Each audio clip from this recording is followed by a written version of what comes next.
They told me I was worth less than the dirt beneath the Alpha's boots. Tonight, they'd auction me off to prove it to 1,000 laughing faces. The iron bars bit into my palms as I gripped them, cold metal the only solid thing in a world that had turned fluid with fear. Beyond the canvas walls of the holding pen, the Packapalooza festival roared to life, drums pounding a rhythm that matched my racing heart, the scent of roasting meat and spilled ale thick in the autumn air, colored lanterns casting shadows that danced like demons across the fabric. I'd learned to make myself small over the years. Shoulders hunched, eyes down, movements careful and quiet. 24 years of rejection taught you how to exist on the periphery, how to survive by being forgettable. But there was no being forgettable tonight. Tonight was about spectacle. The Packapalooza was the Western Pack's greatest celebration, a week-long festival where Alpha King Max J. Elliott showcased his dominance to visiting dignitaries from neighboring territories. His throne sat elevated in the center of the Grand Pavilion, visible even from here, draped in black and silver banners. But the festival had a darker tradition buried beneath its glory. The Omega exhibitions, where wolves like me, the rejected and the failed, were paraded for entertainment, our worthlessness catalogued for the crowd's amusement. I shouldn't have lived this long. Most rejected Omegas didn't make it past 20. But my grandmother had served in the pack kitchens, and the goodwill she'd earned had extended to one generation. Just one. Now she was gone 2 years, dead under circumstances that still didn't sit right, and her protection had died with her. My fingers found the tarnished silver locket hidden beneath my shirt, the only thing she'd left me. The metal was warm against my skin despite the autumn chill. Inside was a symbol I'd never understood, a full moon circled by musical notes. "Keep this close," she'd whispered during her final days, her voice barely audible. "When they try to make you nothing, remember what's written in your blood." I hadn't understood then. Now, with auction bells chiming beyond the canvas, I understood even less. The Grand Pavilion's noise swelled. Laughter, conversations, the clink of glasses. Through gaps in the canvas, I could see torches blazing against the darkening sky, their flames reflected in the eyes of hundreds of gathered wolves. Alphas in fine clothes, betas displaying pack colors, accepted Omegas adorned and cherished. All of them marked. All of them wanted. The crescent-shaped scar on my collarbone throbbed, a reminder of what the pack called a training accident, but what I remembered as punishment. My clothes didn't quite fit, borrowed and threadbare. My hair had been hastily braided by guards who'd sneered while doing it. I looked exactly like what they wanted me to be, a cautionary tale in flesh and bone. Voices carried from the pavilion, snippets of conversation about the Alpha King. 5 years on the throne and still unmated. Strategic mind. His black wolf is the largest anyone's seen in generations. The council is getting impatient. Max J. Elliott had claimed his throne at 28 through birthright and brutal competence, maintaining an iron grip on the Western territories while the question of his mate caused political tension that rippled through every pack. I lowered my eyes by instinct when a guard appeared at the pen door. Rejected Omegas weren't supposed to make eye contact. We weren't supposed to speak unless spoken to. We weren't supposed to be seen except when they wanted to display our failures. "You're next," the guard said, and I heard the amusement in his voice. "Try not to trip on stage. The Alpha King hates when the entertainment is boring." My fingers tightened on the locket. "A voice's power," my grandmother had said. "What remains in your throat can never be stolen." The guard unlocked the pen door, metal screeching against metal. The drums grew louder, a summoning, a warning. Through the opening, I could see the stage platform lit by dozens of lanterns, the Alpha King's throne rising behind it like a dark monument. "Move," the guard commanded. I moved because rejected Omegas always did. But as I stepped from the holding pen toward the roaring crowd, something ancient stirred beneath my skin. Something that felt like recognition, like destiny, like the moment before lightning splits the sky. I was meant to be entertainment, a humiliation, a final joke before disappearing into darkness. I didn't know yet that I was walking toward a throne, toward flames, toward a king whose eyes would find mine and set the entire world ablaze. The guard's hand clamped around my arm, dragging me through narrow corridors formed by canvas and wooden frames. Each step brought me closer to the roar of the crowd, closer to the stage where my worthlessness would be displayed like a trophy. Through gaps in the canvas walls, I caught glimpses of the grand pavilion's splendor. Hundreds of wolves in human form filled the space, alphas draped in furs and silk, betas wearing pack colors, visiting dignitaries from territories I'd never seen. At the center of it all, elevated on a platform of dark stone, sat the Alpha King's throne. Black wood carved with symbols of dominance, draped in silver banners that caught the lantern light. Surrounded by his council and foreign ambassadors, the seat of power looked less like furniture and more like a declaration of war. Still unmated after 5 years, a voice drifted through the canvas. The council is getting restless. Max Elliot doesn't care about politics, another replied. He took that throne at 28 through blood and strategy. He'll choose a mate when it serves him. His black wolf is the largest I've ever seen. They say he shifted during the challenge for the throne and his father's beta submitted without a fight. The guard shoved me into a larger holding area where other rejected Omegas huddled on benches. Their expressions were hollow, defeated. They knew what came next. We all did. An older Omega with silver-streaked hair looked up as I entered. Ruth, I remembered. She'd been rejected 15 years ago for failing to bear children. "Keep your head down, girl," she whispered, her voice worn thin by years of survival. "Make yourself small. Maybe they'll lose interest quickly." My grandmother's voice echoed in my memory, sharper than Ruth's resignation. "Hide what you are, child. They'll destroy you if they know." But hide what? I'd never understood her warnings. I was nothing worth destroying. The auction master appeared, a weasel-faced beta reviewing his list with cruel amusement. "This lot should keep them entertained through the second hour," he said to someone unseen. "Save the crippled one for last. Always good to end on a laugh." Beyond the canvas, the crowd's noise swelled. Eager, hungry for spectacle. The canvas parted.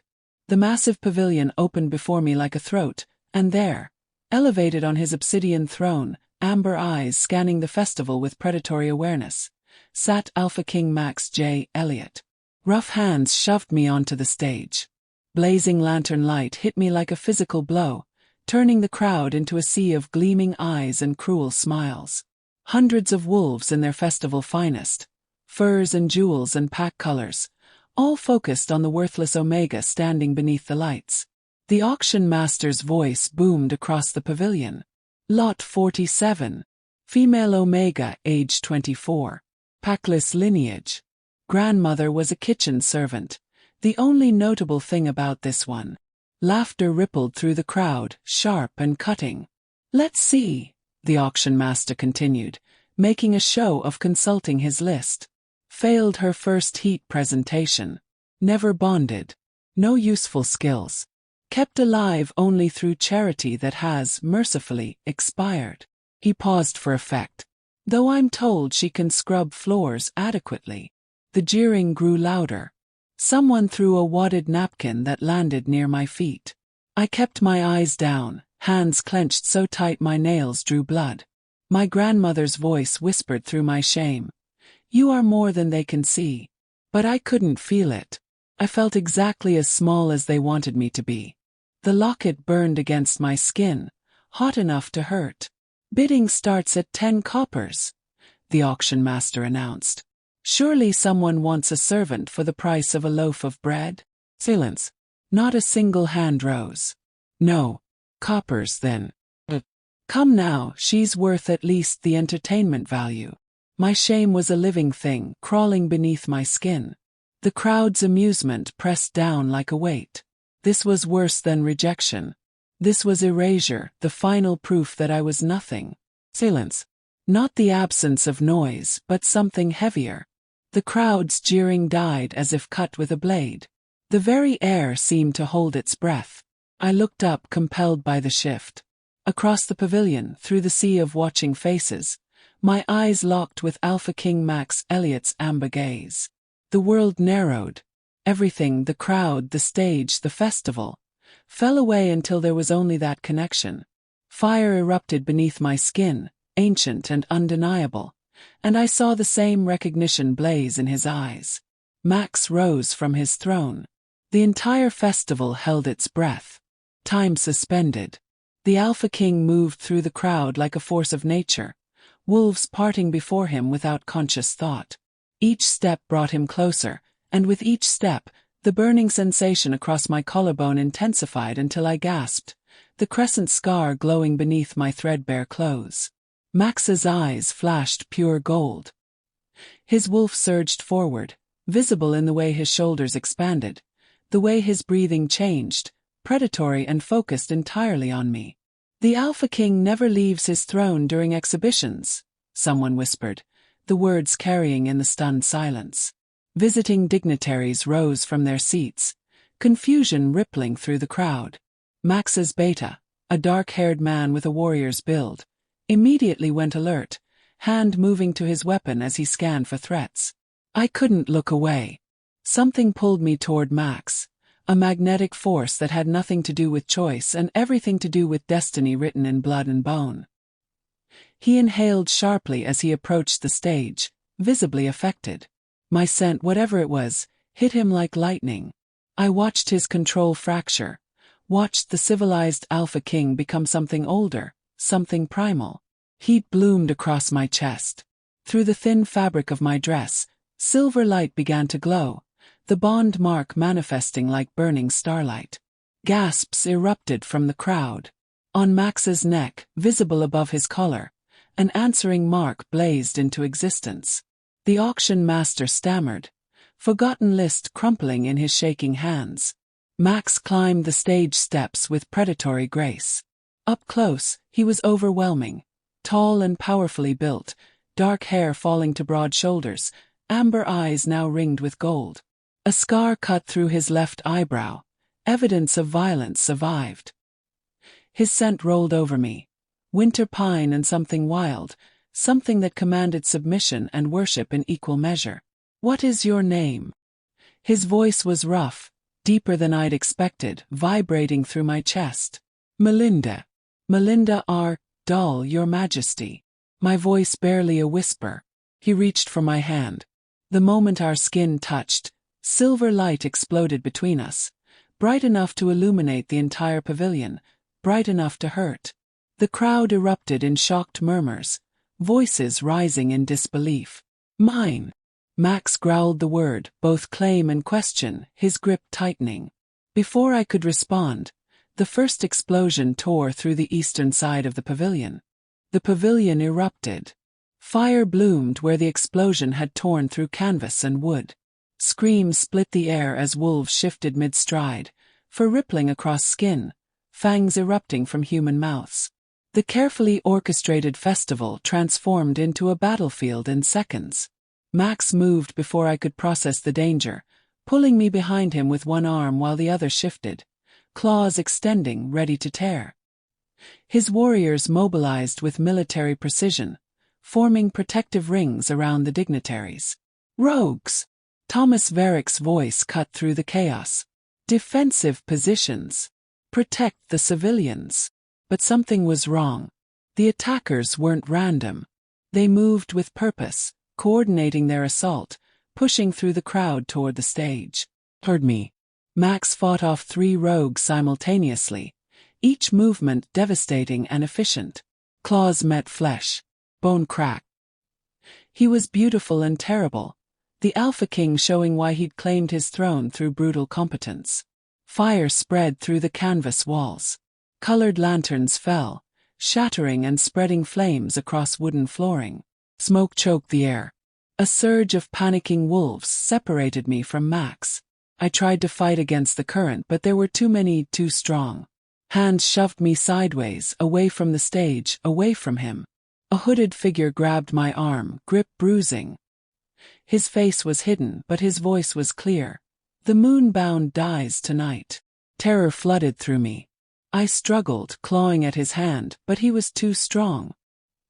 He dragged me toward a burning exit, smoke making my eyes water, making it impossible to breathe. Max's roar of fury shook the pavilion, primal and enraged. Through the chaos, I saw him searching frantically, killing anything that stood between him and me. Another figure intervened, an older woman with gray hair and fierce, calculating eyes. She moved like violence incarnate, striking my attacker's throat, his knee, his temple. He dropped, unconscious before hitting the ground. "Run, girl," she commanded, voice sharp with authority. "To the king's tent, the black one with silver trim." Ran. The locket bounced against my chest, the chain catching. It fell, tumbling through smoke. The woman caught it mid-air. Her eyes widened in recognition as she stared at the symbol inside. "By the old wolves," Cordelia breathed. "You're truly one of them. The last moon-bound." I burst into the black tent, collapsing onto thick carpets. My lungs burned, each breath tasting of smoke and terror. Around me, maps pinned to wooden frames, weapons arranged with military precision, strategy documents weighted with stones. The Alpha King's war room. Cordelia arrived seconds later, barring the entrance with her body. Blood streaked her gray hair. "Listen quickly," she commanded. "You're moonbound, descendants of Omegas who could influence pack bonds, whose voices could compel even Alphas to truth." Her fierce eyes locked on mine. "Your grandmother was moonbound too. That's why she died. They killed her to prevent her from teaching you what you are." The locket felt impossibly heavy in her palm. "This symbol," she held it up. "It's the mark of the moonbound line. I know because I was one myself once. Now I'm old and powerless, but I recognize what you carry." My mind reeled. "Who?" "3 council members have been suppressing your family for decades," Cordelia continued, voice sharp with urgency. "Tonight's auction wasn't entertainment. It was humiliation before staged death. They planned to kill you in the attack." The tent flap tore open. Max entered like a storm, covered in blood and ash. His amber eyes wild until they found me. Relief flooded his face, so raw it hurt to witness. Thomas Varick entered behind him, tension radiating from every line of his body. "I've known about her for months, Your Majesty." Thomas's voice was steady despite Max's immediate fury. "I've been protecting her from a distance." Max's claws extended. "You kept this from me." "I had to. The corruption runs deep, even in your inner circle. I needed to wait until the bond manifested to ensure her safety." "The crown bond," Cordelia interjected, stepping between them. "Not a typical mate bond. It's legendary. A connection between Alpha King and Moonbound that hasn't manifested in 300 years. She gestured to the matching silver marks burning on Max's neck and my collarbone.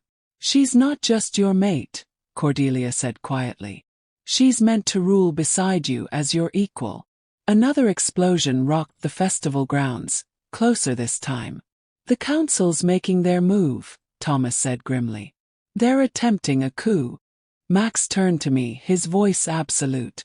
"You stay here. Under guard." "No." The word came out stronger than I'd ever spoken before. His eyes flashed gold. "Melinda, I'm not hiding anymore." I stood, legs shaking but holding. "They've made me hide my whole life. Made me small, worthless, invisible. I won't do it anymore. You could die out there.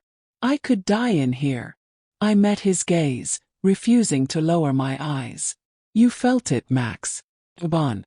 I meant to stand beside you, not behind you." Something shifted in his expression. The Alpha King warred with the man bound to me by ancient power. Finally he nodded once, sharp and reluctant. We emerged into chaos. On the throne platform, 3 council members stood in Max's place, their voices rising above the destruction. "Alpha King Max Elliot has been compromised," the eldest shouted. "The crown bond is dangerous. Moonbound Omegas threaten our entire hierarchy."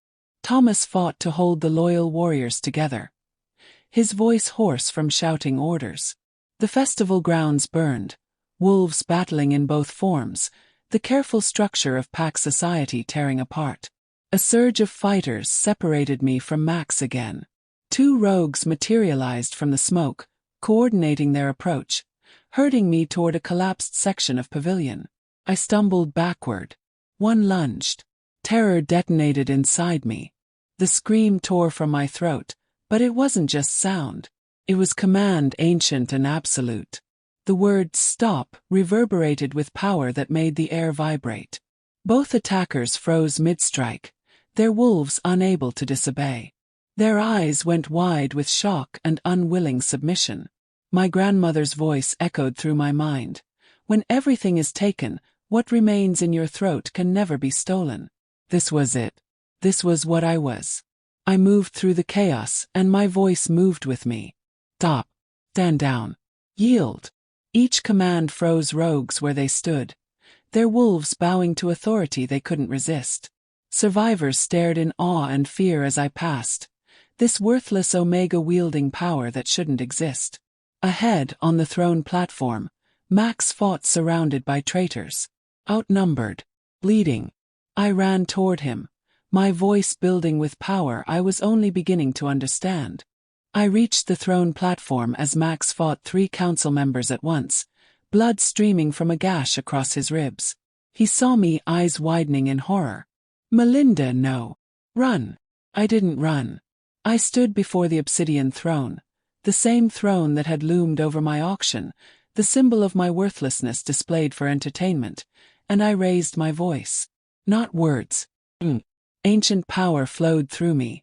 Centuries of suppressed authority rising from blood and bone. The melody was wordless but unmistakable, echoing with the voices of every moon-bound Omega who'd been silenced, erased, destroyed for threatening the hierarchy that kept Alpha supreme. The song cut through violence, through rage, through betrayal. Every wolf in the pavilion froze, compelled by authority their wolves couldn't resist. The corrupt council members tried to fight it. I watched them struggle, watched their mouths open against their will as my song stripped away deceptions like peeling flesh from bone. I killed the old moon-bound, the eldest gasped, words dragged from him by irresistible force. Poisoned her 2 years ago because she was teaching the girl. We planned tonight's assassination, another confessed, tears streaming down his face. The auction was humiliation before staged death in the attack. Decades of manipulation, the third sobbed. We corrupted pack bonds, embezzled resources, arranged false challenges to eliminate anyone who questioned our authority. The confessions spilled like blood, each truth another death of the corruption that had strangled the Western pack for generations. Max and Thomas moved swiftly, securing the confessing traitors even as they wept and confessed and couldn't stop confessing. My song continued, shifting. No longer just revelation, now healing. Throughout the crowd, wolves collapsed crying as corrupted bonds mended, as years of lies released their hold. Families separated by manufactured grudges reached for each other. Rejected Omegas felt their shame lift like dawn burning away darkness. I was transforming before them all. From worthless Omega to moon-bound queen, claiming the power they'd tried to bury with my grandmother's body. The song faded. I staggered, exhausted, every muscle trembling. Max caught me before I fell.